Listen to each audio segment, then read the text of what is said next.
at the time, comes out and says, I don't think she was doing it on purpose. The coach says that. Go all the way to the front. This is how she plays. Look, damn, girl. She's obviously very sweet.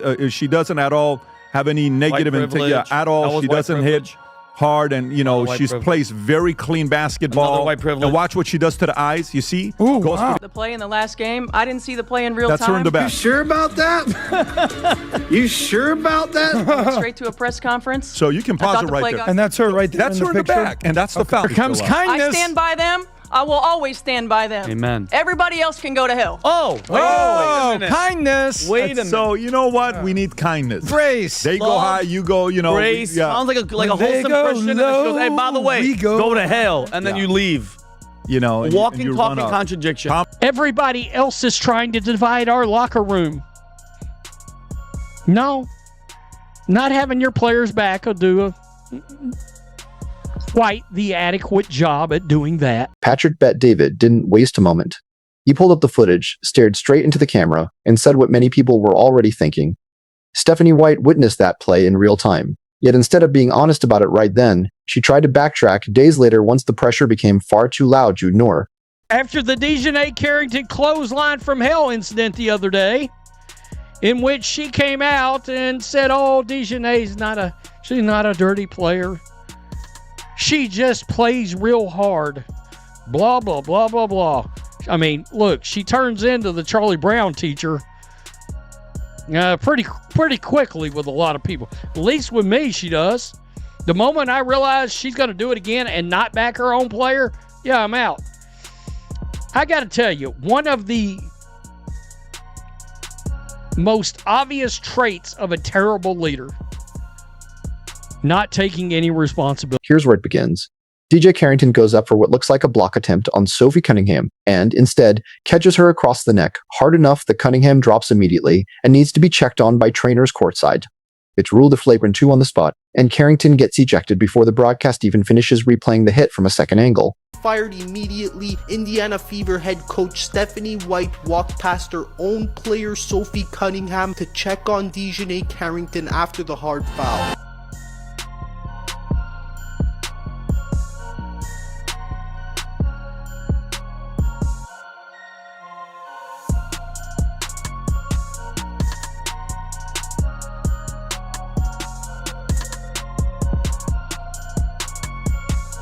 Nobody in that arena needed a slow motion replay to know that. It looked bad.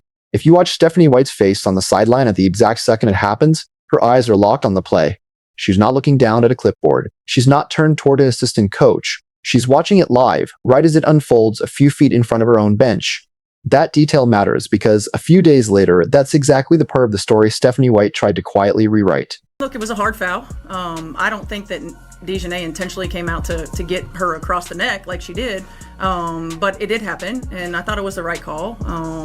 But one of the things about Nay is that she's going to play her butt off, man. She's going to compete. Nobody's going to go walking in for a layup, and so I don't oppose the hard foul, but I also don't think that she intentionally went. Right after the game, reporters asked Stephanie White about the foul, and she didn't hesitate.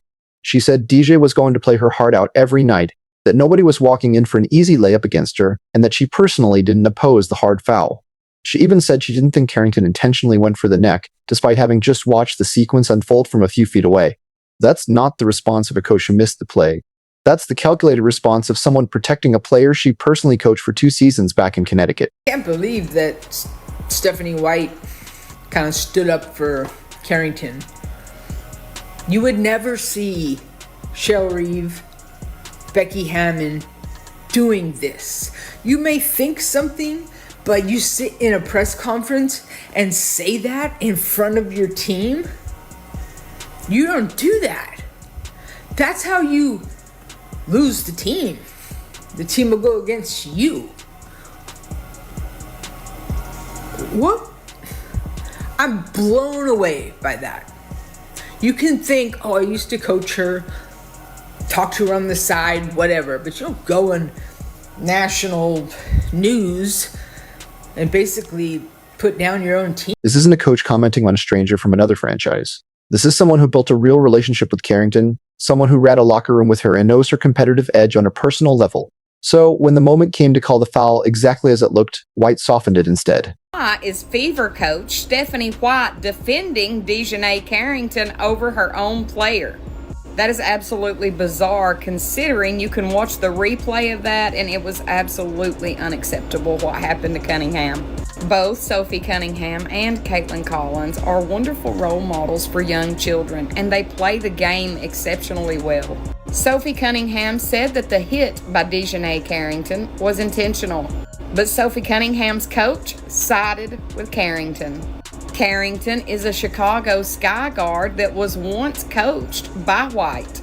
I just can't understand why the WNBA is not doing more to protect their players.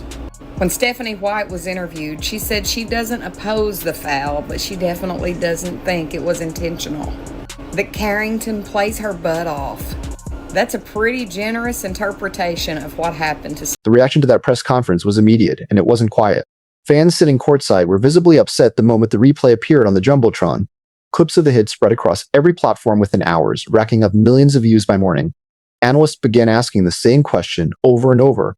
How does a flagrant 2 that visibly injures a player get described by the player's own coach as something she doesn't oppose? As the criticism grew louder, the pressure on Stephanie White to say something different from what she'd already said on camera kept building. That mounting pressure directly explains what happened just a few days later, when White suddenly changed her story in front of a completely different set of cameras, with a completely different tone. I didn't see the play in real time. I went straight to a press conference. I thought the play got called right. Thankfully, Sophie's okay. Was it egregious? Absolutely. When you have a chance to watch that over and over and over on replay, you can see that. I didn't have that in real time. Were there any I take personally any suggestions that I don't 100% always have my players back. I ride with them 10 toes down all the time. 3 days after the original incident, Stephanie White stood at a podium again, and her tone had shifted completely. She said she didn't actually see the play develop in real time, explaining that she went straight from the bench to a scheduled press conference and only afterward, once she watched it on replay, realized how egregious it looked. She said she takes it personally when people suggest she doesn't have her players' backs, insisting she rides with every one of them, no exceptions. Here's the problem. Sideline footage from the original broadcast clearly shows her looking directly at the play as it happens. She's not turned away, not distracted by a substitution. She's facing straight at the court with a clear line of sight to the exact spot where the foul occurred. Saying she didn't see it live doesn't line up with what the cameras captured that night. And once people rewatched that sideline angle side by side with her new explanation, the story stopped adding up. I couldn't see it. Say about the play in the last game, I didn't see the play in real time. That's her in the back. You sure about that? You sure about that? Went straight to a press conference. So you can pause it right there. And that's her right there. That's her in the back, and that's the foul. What do you mean you can't see the foul? Unbelievable. And she says she got a better view than some of the referees got. And then this is how she comes and cries on TV about the criticism she got. How dare people on social media call her out, go for it. This is what really got people talking online. Someone took the original sideline angle and placed it right next to her later press conference quote, breaking it down frame by frame. It's genuinely hard to watch that comparison and walk away thinking she truly missed the play. Her head doesn't move. Her eyes tracked the entire play from start to finish. Whatever she saw happen on that court, she saw it exactly as it happened, not 3 days later on a highlight reel. So, why change the story? The most obvious explanation is the one a lot of people didn't want to say out loud, even though it was sitting right there in plain sight. Stephanie White coached DiJonai Carrington and knows her personally. Once the Backlash reached a level she could no longer ride out, protecting that relationship became more important than staying up front about what she actually witnessed. Were there any I take personally any suggestions that I don't 100% always have my players back. I ride with them 10 toes down all the time. All the time. They know that.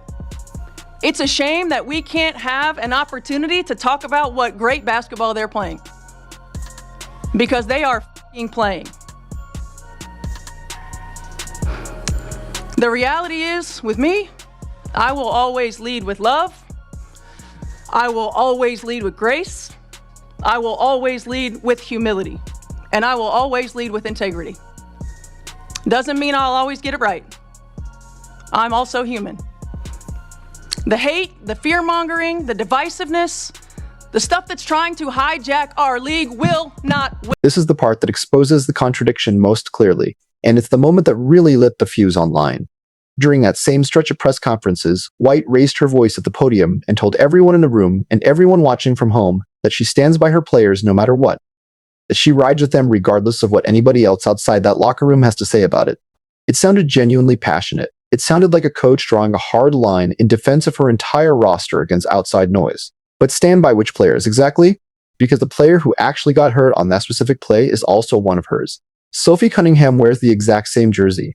She's on the same roster in the same locker room, under the same head coach every single day of practice. If loyalty is supposed to run in both directions equally, that same passion and energy should have shown up the moment Cunningham needed her own coach to say the hit looked exactly as bad as it did not. 3 full days late, and only after the internet forced the issue into the open.